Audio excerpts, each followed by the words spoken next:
part of the Press Play Podcast Network.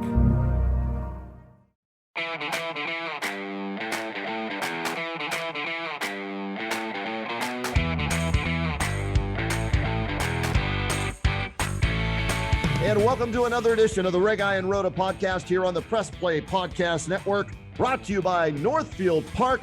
Well, if you want to have some fun, head on out to Northfieldpark. Free admission, free parking every day at Northfieldpark. And Michael Ray Guy, the Browns had some fun today, Michael Ray Guy. I was at Jersey's in Canton with the Stark County Browns backers, and they were whooping it up, hooting and hollering, doing shots, throwing back some beers, high-fiving people, because the Browns actually started strong, finished strong, had a blowout, and you could relax and enjoy yourself today. And boy, did they need a win this week because of everything they went through leading up to this game. I was impressed with their effort today. Kenny, I'm sure you and the Browns backers had a great time in Canton today. How could that not be the case? If you're a Browns fan today, this is one that I think you ought to put in the memory bank. And when times might get a little bit tough going forward, make sure you remember this one. It could be a season-defining momentum swing for the Browns, Kenny. I mean, look, this week was had the way things proceeded all week long, had a chance to be a complete disaster. And I really think this football team showed that they do have great, strong character.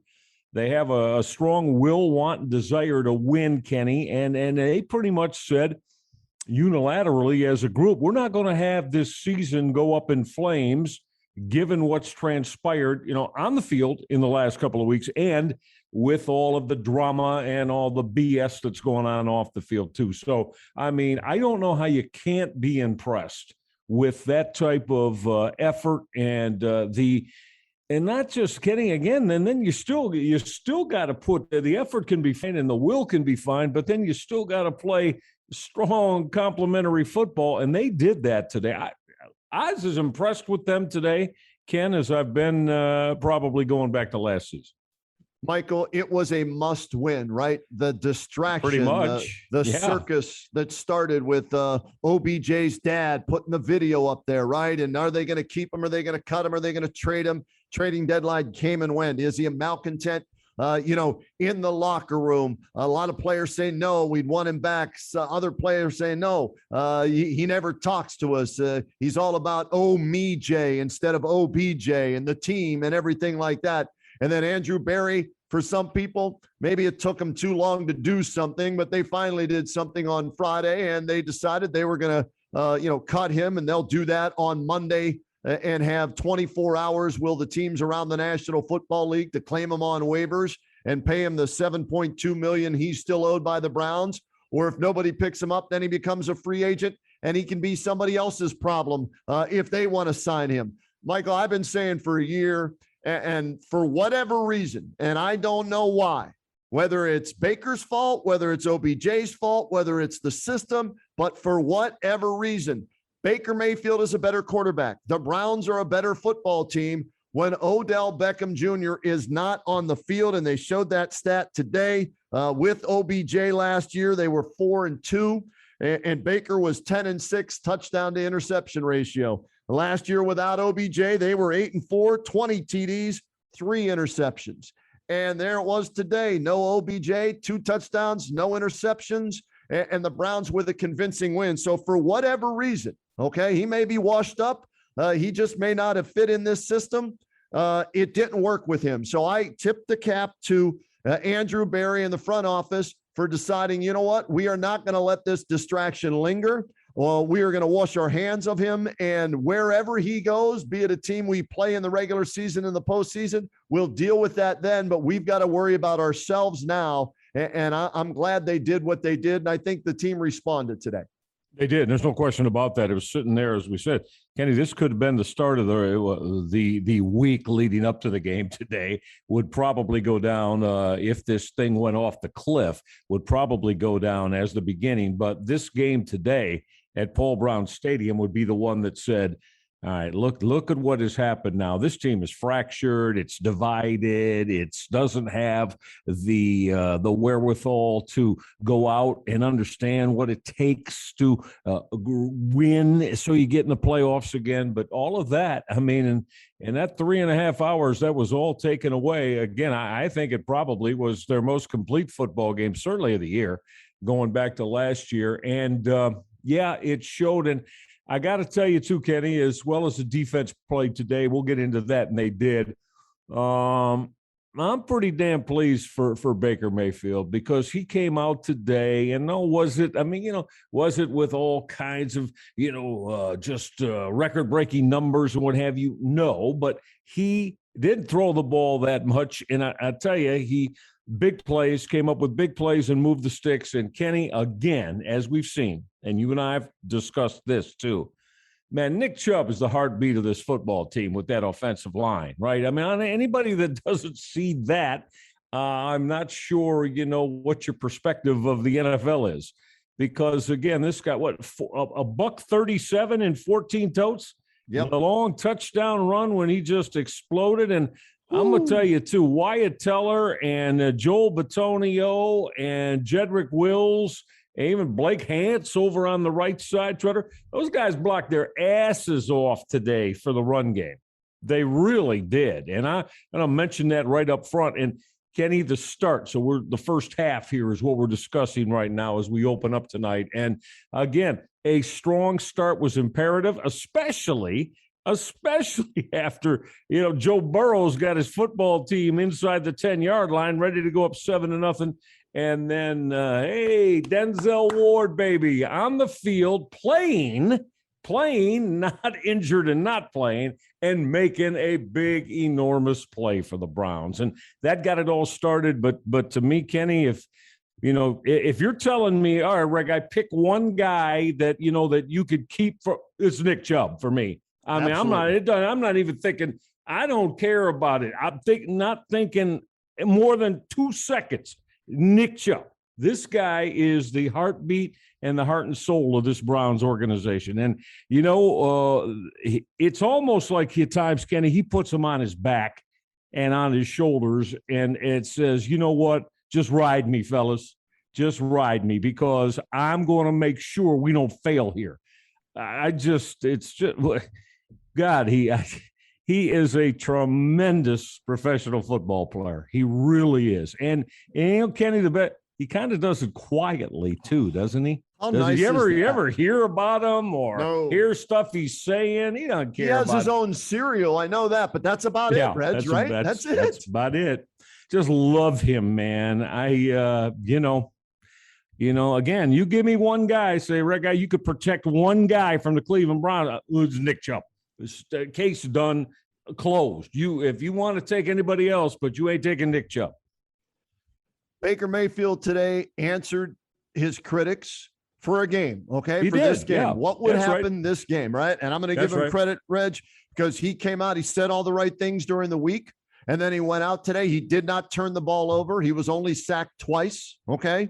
He made some very good throws today. The up top throw to Donovan Peoples-Jones, which was really the backbreaker, I think, that put that separation in this game, was a picture perfect pass right on the money. And Donovan Peoples-Jones ran the right route and Baker threw the right ball. And what do you know? What do you mean by that, ran the right route? What do you mean by that? That's what was called in the huddle, and that's what the receiver ran, and that's where the quarterback threw the football. The receiver didn't improvise and ad lib, huh? No, he did not. He ran the route as it was constructed in the playbook. The one they practiced all week long. Yeah, the one they practiced and everything like that. Yeah, so I got you. And Baker, for whatever reason, Michael, two things.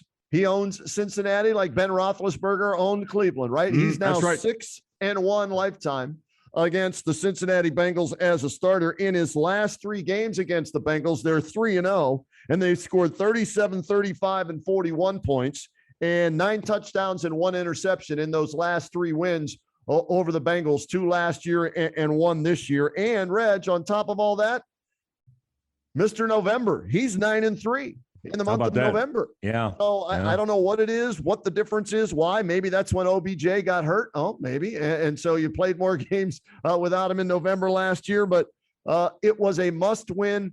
And whether they will admit it or not, I think Baker needed to play well to, not that he lost the locker room, but to get that reassurance maybe from the players and prove to them that, okay, this is going to be fine. Remember, we did this last year without him. We're going to start doing it again this year without him as well. And I know some of you and he are close and all of that. That's fine, but he's no longer here. And this is who's in the locker room with us now. We have to win with what's here, not what was here. No question about that. And you want your quarterback to be the one to do that. Yes. You know, we just, wax so effusively about Nick Chubb. And yeah, well, that's where the Browns, I mean, this is who they are. That's where their bread is buttered. However, though, you need that from your quarterback, Kenny. We know that. You got to have that from your quarterback, because when you have that, you can live with some games that, let's just say, are just average. You know what I mean? From the quarterback. Yep.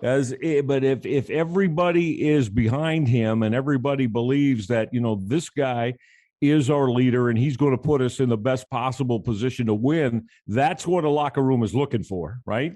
Yeah, he may not be top notch in his play performance every Sunday, but again, you got to have football. I think more so than any other sport, Kenny. You got to have that room pretty much universally behind that quarterback for it to work, and then they'll ride with it. And then it's funny at times. Sometimes when the quarterback does, because if that room is behind that guy, and it's like we're going to bust everything in our bones to win for him. Well, sometimes he'll only play average, and you still can win, right? Because it means so much. And I do think that is there with the Browns. I saw the sideline shots today with Mayfield going over to his teammates and, fist bumping them, or you could see him saying, a lot of the teammates were saying, great job, man, great job. And I just think that's going to be a big, big positive for the Browns going forward. And a huge positive for him, Reg. I don't know if he was doubting himself, but there had to be a part of him wondering, oh, shoot, if we lose this game and OBJ, they're going to be pointing the finger at me. I better, and for whatever reason, he tends to play better when there's that chip on his shoulder or those doubters that are out there. Yeah. And I'm still waiting for a close game in the fourth quarter. I still need to see that, but I like game-winning what TD I saw. drive, right? Yeah, I know. But I liked what I saw today, Reg. He went out and he was the leader. And the other thing, 24-7 at halftime. So they like you said, Denzel Ward, definitely the play of the game, because instead of down 7-0, you're up 7-0. Yeah, they come back and tie it, but then boom, boom, 2 more touchdowns by the Browns. It's 21-7 separation, and you play from in front, and then you close in the second half, and your quarterback had a hand in that with 2 TD passes today and did a nice job running the offense. And I thought Stefanski had a better, not a great game, but he had a better game. 14 touches still isn't enough for me with Nick Chubb. I want him running the ball at least 20 times a game, but at least, they realized in that second half that, okay, let's go to our guy in Reg. When he turned on the afterburners, guys had angles on him. Yeah. Guys were right there swinging an arm at trying to trip him up in that. And everybody just was like, holy shit, did you just see? I mean, that's what the reaction it was at Jerseys today. He just blew by everybody and finished and handed the ball to the ref and then walked back to the, to the sidelines. And that's the beauty of him. Are we being too biased? I mean, Kenny, look, we know there's some very, very good quality running backs in the NFL. I'm not taking anybody. Nick Chubb's my guy. You give me one running back to take, I'm taking him. Because just everything that we've just talked about in terms of, how much that he means to the entire football team, not just the offense. Kenny, you and I know we've been doing this so damn long. Even when drives do unfortunately wind up at field goals, when you put together enough of those 11, 12 play drives that go 75 to 85 yards and take 7 minutes off a clock, I mean, you got to have a guy like Nick Chubb to be able to do that, right? And so for what he does, I think it just monumentally affects every part of the Browns game. And you give me one running back in the NFL to take, I'm taking him, man. I think he is that big of a quality performer week in and week out. Now, sure, once in a while, just like quarterback play, right? Yeah. Sometimes we're going to have, Chubb at 15 carries for 50 yards. Well, sure, it's going to happen once in a while, but I still want him to be the one to get that rock 15 times. I agree with you. I'd like to see him minimum of 18 to 20 every week. And he can handle that workload. Absolutely. He wants the ball. He's not telling you I need to get a blow this series of downs, I'm not going to. That's not him. That's not in his DNA. So just tremendous performer. Tremendous performer. He's their best player on the team. Myles Garrett, a close second, 1A, 1B, however you want to, frame that. He had another sack and a half today to get to 12 on the season through the first 9 games and keep himself in the running for Defensive Player of the Year as long as the Browns keep winning and have a winning record. So Nick Chubb, to me, Reg, I'll put him up there. Derrick Henry, obviously, is a beast when he's healthy. Alvin Kamara with the Saints, but here's the thing. Chubb's numbers could be even better if they didn't have Kareem Hunt, right? And he's a 3-down back, but they have Hunt, which keeps him fresh maybe for the later portion of the season. But if you only had Chubb, he could be your feature back. And to me, he might lead the league in yards from scrimmage if he was by himself without Kareem Hunt. Yeah, or at least just a lesser backup that maybe you're only going to give the ball to 4 to 5 times a game. But, Kareem Hunt gets 10, 12, 13 carries every game. So, unquestionably, the running back room's in good hands with your Cleveland Browns with those two. All right, so the offense today goes out and they do their job. Baker throws for over 200 with no picks, 2 touchdowns. They run for about $1.50 with Chubb leading the way. And the offense scored 34 points. Some questionable, still in the red zone play calls by Kevin Stefanski, right? I'd like to see them run when it's 3rd or 4th and 1 or 2 more with Nick Chubb. But I think overall, with the exception of the one missed field goal by McLaughlin today, which is only a second miss of the year, the offense did their part. But I think a lot of people might agree, Michael, that the reason they won this game today was because of their defense and the ability to pressure Joe Burrow today and how that impacted this 41 to 16? 41 to 16 final. Ooh, my goodness. And when we come back here on the R&R podcast, let's talk about what Joe Woods did positively today, because we get on them when we question just a little. We question them when they're not going well defensively, but today I thought he called an outstanding game defensively and the players rose to the occasion. So we'll break down the defensive effort of the Browns when we return here to the R&R podcast, brought to you by MGM Northfield Park. Hey, the Roadman Kenny Rhoda here for Northfield Park. It is your home for live and simulcast racing, and catch the excitement of live harness racing every Monday, Tuesday, Wednesday, Saturday, and Sunday evening. Post time is 6 p.m. They're open early every day for that simulcast action, and Wednesdays in November, it's cookware giveaway. Guest deposit non-winning Northfield Park Mutual tickets starting at 6 p.m. into the gold barrel to be eligible for a drawing to win a piece of cookware each week. Drawings take place on Thursday mornings, and winners have until the following Tuesday to claim their prize. Enter to win November 10th, 17th, and 24th. And don't forget the weekly Sunday handicap contest featuring Belmont Park. Top prize is $500 each week. Registration begins at 11 a.m. Free admission and free parking every day at Northfield Park.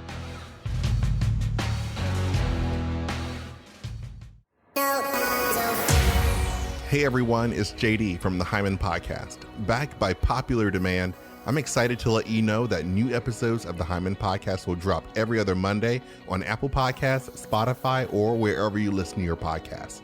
We're going to continue the conversations we started last season and keep having those hard conversations. There is so much in store for you this season, and I'm excited to share it with you. Subscribe today so you don't miss a single moment. The Hyman Podcast, part of the Press Play Podcast Network.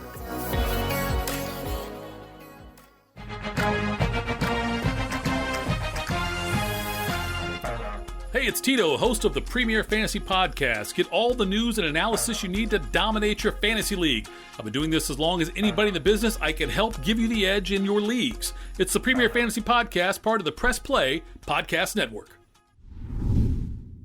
And welcome back to the Red Guy and Rhoda podcast here on the Press Play Podcast Network.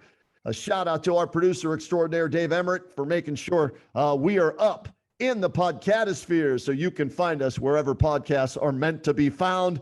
And Michael Regai, 41-16, Browns win over the Bengals in Cincinnati. And the offense did their part, but the defense, it was the game-changing play on the opening drive. It looked like Burrow was going to slice and dice his way through that Browns defense. They get down inside the red zone, inside the 5, and Denzel Ward started it off for the defense with a pick 6. And that was just the beginning of an all-out effort by Joe Wood's defense today. What impressed you the most besides, obviously, the 99-yard pick 6 that changed the game? Well, I think the way he delegated picking his spots to put heat on Joe Burrow, Ken. I was a little bit worried about that. And, I mean, they did a terrific job, too. I mean, most defensive coordinators are going to tell you, first and foremost, we're going to get their run game under control, right? And then we'll go from there. Well, they did that today, too. They didn't let Joe Mixon get rolling and go off on him. But, Kenny, 5 sacks of Joe Burrow. There were, I think, 5 more hits and hurries on him. And how about Troy Hill? Now, I think they officially might have only given him 2 sacks, but I thought it was 3. But when you mentioned Joe Woods, Kenny, did you see where it was on the short side of the field, and twice Hill was close to the line of scrimmage. And I think that's where Troy Hill is the Browns' slot corner. So he's covering the slot receivers. And that for the last couple of years, he did that exceptionally well with the LA Rams. So I thought along with, John Johnson III, this was a great get for the Browns. But, he's been a little pedestrian so far. Well, today, Kenny, we saw so we'll give a little bit of credit to Joe Woods, for scripting the damn thing. But, Hill was up around the line of scrimmage. And, I mean, he brought it strong after Joe Burrow. And there were a couple times you could tell Burrow is almost like you see, wait a minute, I haven't seen that on tape. That with a quarterback, when they get up, well, we haven't seen that. Yeah, that wasn't in the tape I saw. So, So I thought that Joe Woods today, Kenny, he mixed it and matched it very, very well. And it was a very successful day for him and his defense. Reg, 5 quarterback sacks by the Browns today, 3 turnovers. They had 5 turnovers coming into today's game. They needed to impact the game defensively by creating turnovers, and they did that with the pick 6, which was ginormous. And didn't you and I mention that last week on the show that we said they got to start creating more turnovers. They got to take the ball away. Got to take the ball away once every game. I mean, it's huge if you do that, right?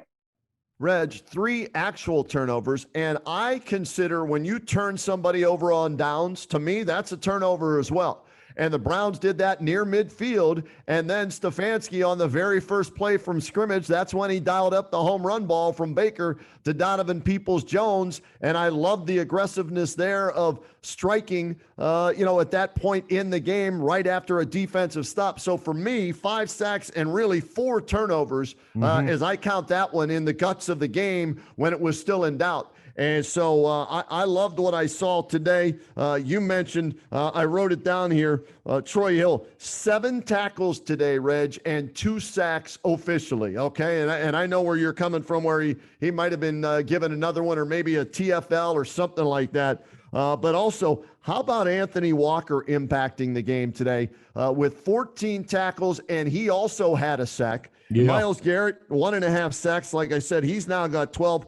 And then let's tip the cap, because all we heard about, and I was hyping them as well, right? Chase, Higgins, Boyd, Uzoma, that great receiving core that Joe Burrow has to throw to, right? How about Greg Newsome with 5 tackles, 2 pass defense, and Denzel Ward, besides the interception, 2 tackles and 3 other passes defense. They did a phenomenal job today of breaking up that passing game by Cincinnati.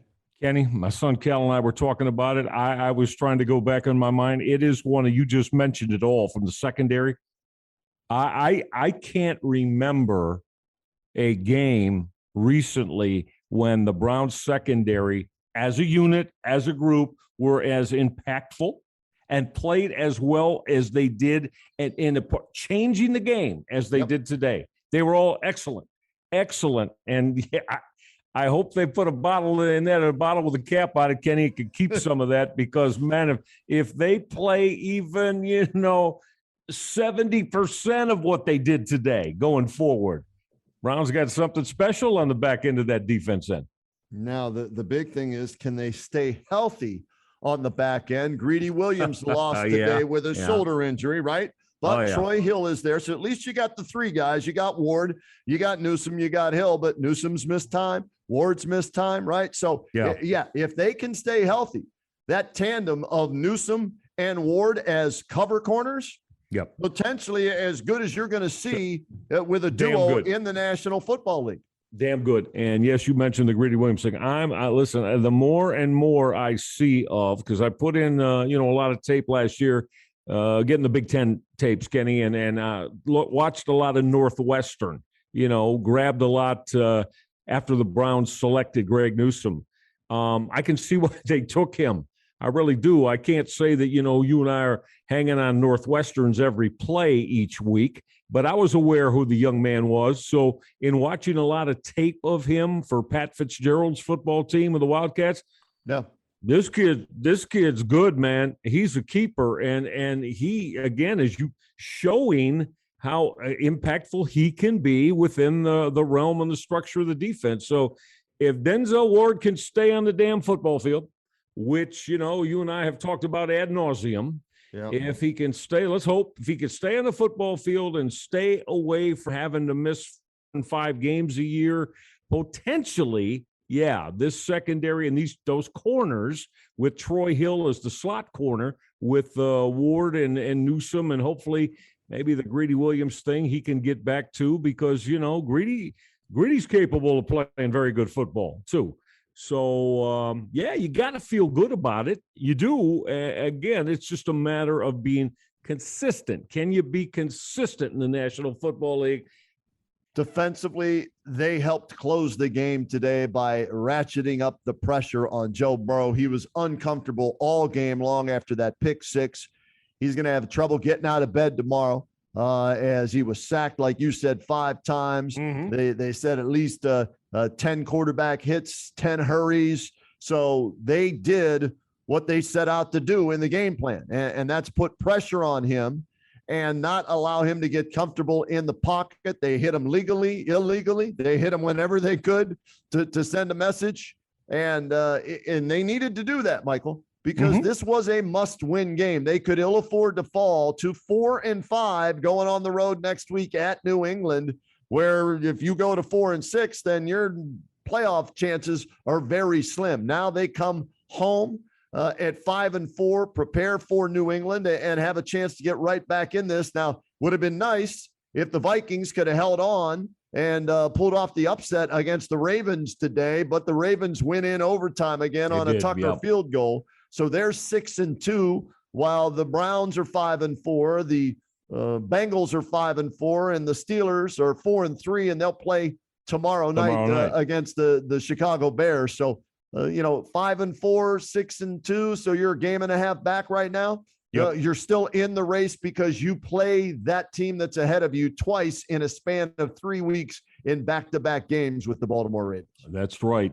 At Baltimore, bye, and then here in Cleveland. And that's going to go a long way to how the AFC North looks, as we know, through week 18. But again, stack them up now, Ken. Start building, right? Yeah. Stack them up. I put out on Twitter today. There's no reason now. I'll count today why the Browns counting today 4-1 in these next 5. And if you do that right, that's going to make you have the Browns at if they were able to do that, they would be at 8-5. Correct? Yep. They were able to do that.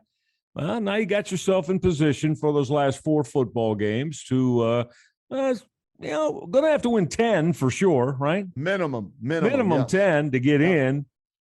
Probably, 11 to 12 if you want to have thoughts of winning the division. More than likely. We'll see, unless they cannibalize one another in the division. And we've seen that before, right? So, but again, for the Browns, I wouldn't be thinking big picture right now, Kenny. Just stack up the performances like you did today. As I said, go in sections, stack them up, play well, win football games, and I think everything will take care of itself in the AFC North for them.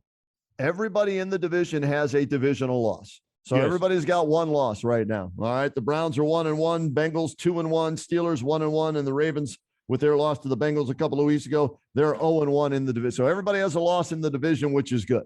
And that's where you need to make hay on this. If you could win, if you could go minimum 4-2, but preferably 5-1 within the division, then you're going to better your chances of winning that division as opposed to having to battle for a wild card to get into the playoffs this year. And Reg, I picked the beginning of the season. I said 11-6. Yeah. Tiebreaker is going to give the Browns the win over Baltimore in the division. So that means beating them twice, head to head in a span of 3 weeks. That's a tall task, but it's still possible. It is.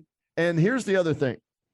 You don't have to worry about the distraction of Odell Beckham Jr. anymore. Like I said, don't care where he goes. I don't give a damn if he ends up with the Ravens, the Raiders, the Patriots, the Steelers. I don't care where it is. He's not your problem anymore, right?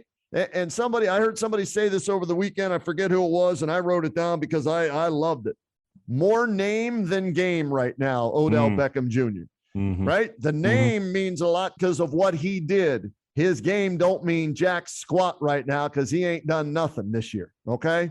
And so he's somebody else's problem, and I'll be shocked if he goes somewhere else this year and puts up big numbers. I just don't see it because supposedly, according to Andrew Berry this week, right, this just didn't happen, according to Andrew Berry, because of the video his dad put out there, right? They had been, I guess, conversations. They've had conversations about maybe going elsewhere. Yeah. And he wasn't happy being on a playoff team from a year ago. He wanted to go somewhere else. Oh, me, Jay, not OBJ. Oh, me. He only worries about me. Good riddance to him. And I can't be happier for Baker Mayfield and the Browns that they don't have to worry about that diva anymore on this football team.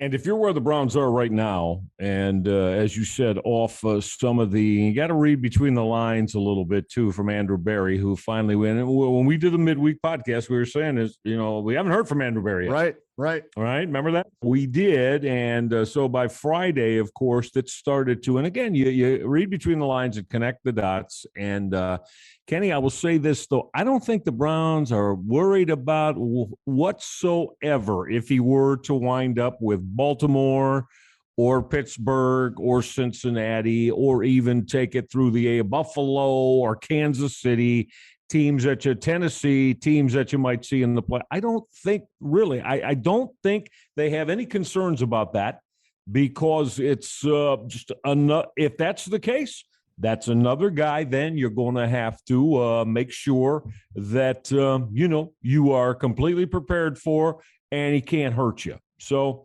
I feel good that that's the Browns kind of their belief on this thing. And I don't think it's going to be an issue, Ken, with them. I really don't.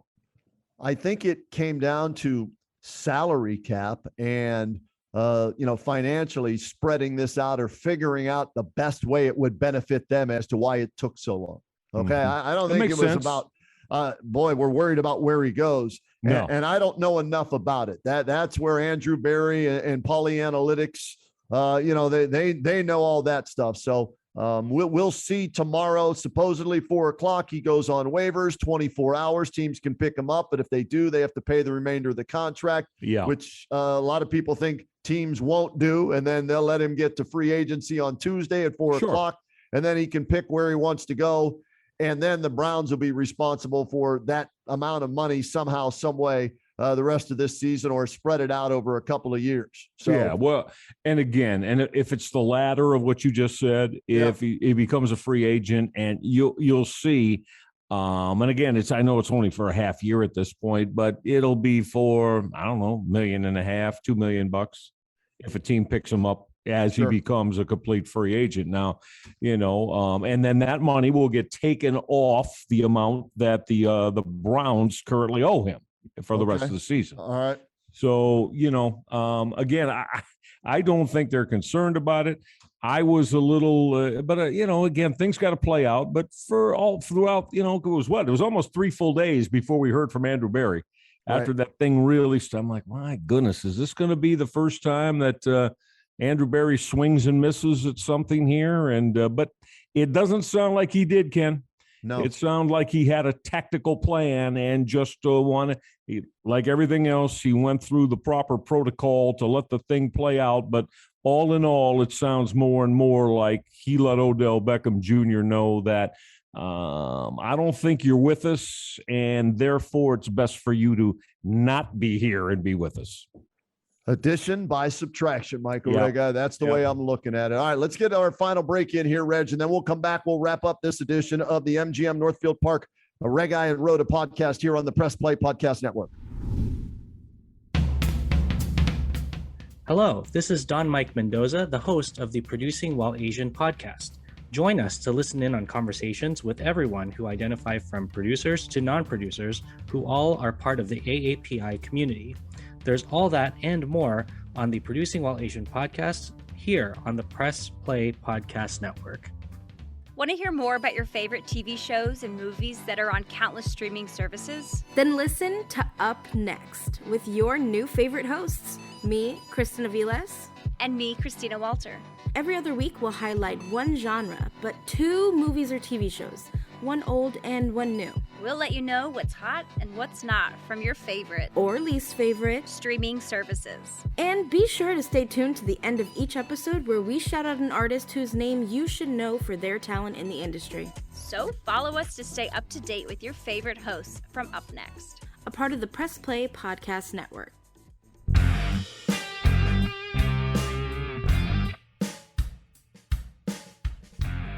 Hey, I'm Jason. And I'm Gary, and we love ball cards. And if you love ball cards too, good news. You just found your new favorite podcast. From breaks to grading. And from collecting to flipping, join us on the Ball Card Show. The sports podcast for the sports collector. And welcome back to the Rega and Rhoda podcast on the Press Play Podcast Network, sponsored by Northfield Park. Northfield Park's your home for live and simulcast racing. Catch the excitement of live harness racing every Monday, Tuesday, Wednesday, Saturday, and Sunday evening with a post time of 6 p.m. Free admission, free parking every day at Northfield Park. Michael, a must win. The Browns delivered. They're now 5-4. And at least for a few days, all is well in Berea now, and they can move forward without having to worry about OBJ anymore. And their sights are set on, Bill Belichick. We're on to New England. And that's who's up next for them. Oh, baby.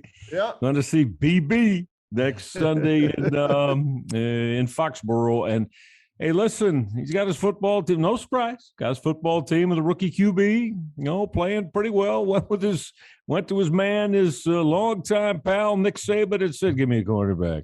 Right. Yeah, and Saban said, I got you a quarterback. You just go take – Mac Jones is going to do it for you. Well, I mean, the kid's played pretty well, Ken. Yeah, he has. Played pretty damn well. I was wondering, surrounded by all that talent with, with Alabama, with Saban the last few years. And, I mean, yeah, he was impressive, but I'm impressed. And look, we know Bill Belichick, who schemes better and who puts game plans, whether you hate the guy or not. I mean, You're just not being honest if you don't say that he's one of the best tactical head coaches that we've ever had in the National Football League. So you know he's going to have a game plan together. And I would imagine that would be to, first and foremost, to not let Nick Chubb hurt you, meaning them.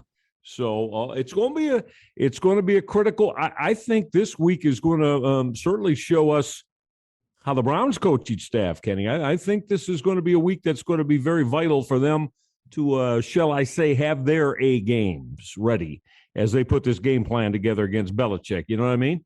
Absolutely. It's going to be a test for Kevin Stefanski, Joe Woods, Bill Callahan, Alex Van Pelt, Prefer. Who is it? Prefer? Who's the special teams coach? Prefer, yeah. All those guys. It's going to be a big challenge for them, and you're on the road, right? This is another road game, in Foxborough. So yeah.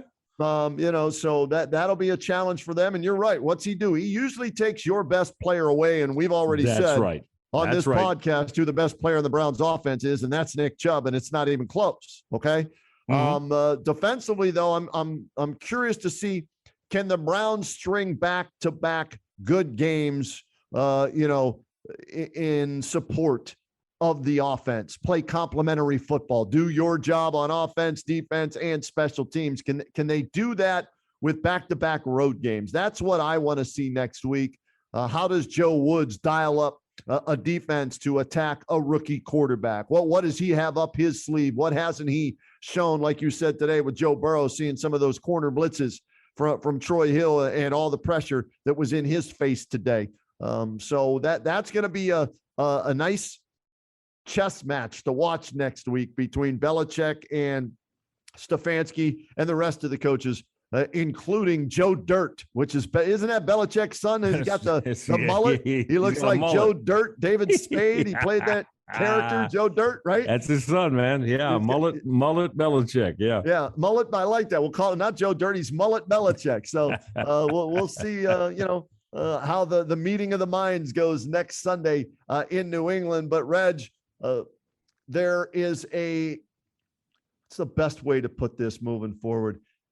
If there was any doubt or the belief wasn't strong in Baker Mayfield, okay, I think he erased some of those doubts and some of those people. Did he with you? No, I know what you're waiting for. You want a game-winning drive, and I understand that. I'm not questioning you. Yeah. But did today help for you to have a better feel of confidence and belief in where he can go as a QB? Yes and no, if I can. Yes, because it was a must-win game and he performed well. But then the no part of me kicks in, and for whatever reason, he's comfortable playing the Bengals. So it was the perfect elixir for him, okay? Even though they're an improved team this year, like I said, he's 6-1 against Cincinnati, I believe, if you count today's win. So he doesn't fear Cincinnati. He's going over and shaking Hugh Jackson's hand on the sidelines when he was there, right? Yep. Today, he rallies the troops after the OBJ drama and everything. So do it against somebody. Give me a convincing performance against somebody not named the Cincinnati Bengals. That's considered a playoff team, and then I'll start coming over maybe to his side, especially if he does it on the last drive of the game. Like if he were to go into Foxborough next week against the greatest coach of all time, right, Bill Belichick, and they're down 4 points late in the game, minute 38, one timeout left, they got to score a touchdown to win the game. He goes there and gets that done, then I'll start to maybe believe in one Baker Mayfield. But I feel better about him, as do I think some of the players who are wondering how he performed today too, based on what he did in the big win, 41-16 over the Bengals. I will only repeat what I've said to you probably every time we bring this up and use this as a subject. Everything you're saying is very, very fair. It's not a condemnation of the young man. Right. It's not saying he can't do that and therefore he'll never be a winning. Not that at all.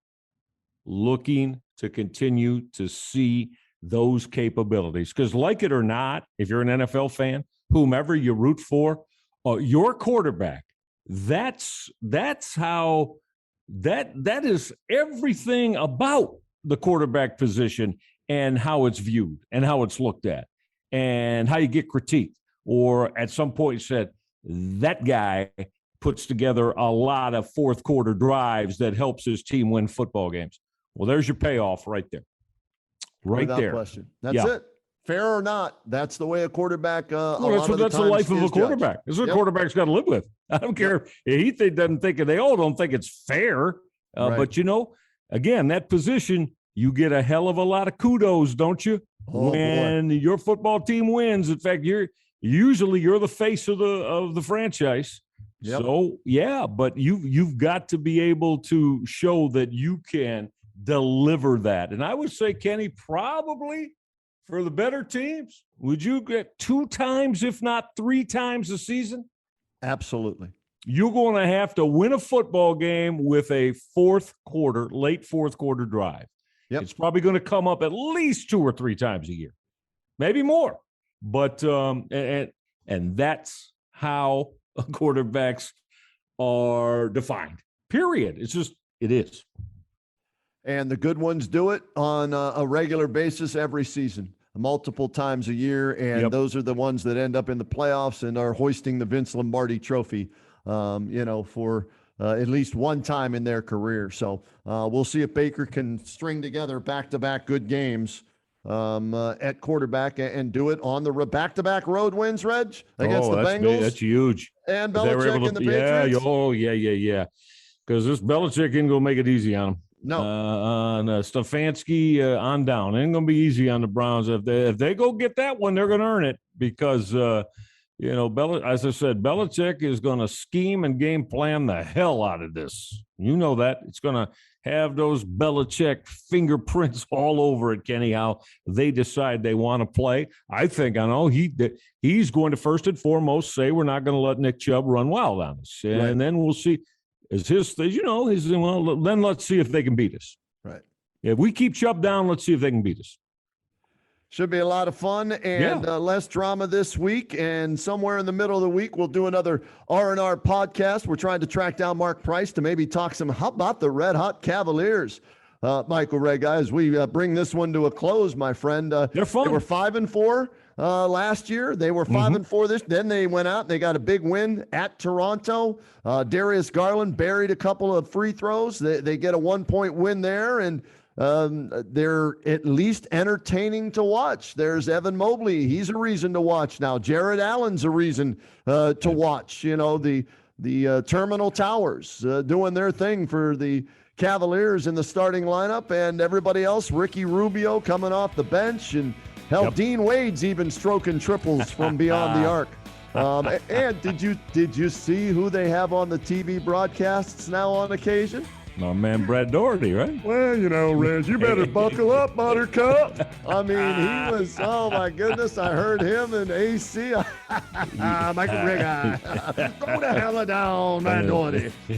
So there's some reason to actually, want to watch Cavs games for the first time in a long time, I think. And so hopefully we'll track down Mark Price, because we want to get Mark on to find out what it took for that young team to develop and emerge, and they were kind of all there the same time, in a 2 to 3 year period, like the Cavaliers are trying to put together now. So hopefully we'll be able to track down Mark this week and get him on, and we'll do a midweek podcast to talk Cavs and a little more Browns Patriots. That'll be fun. Look forward to it, buddy. He's Michael Regai. I'm Kenny Rhoda. This is the Regai and Rhoda podcast on the Press Play Podcast Network.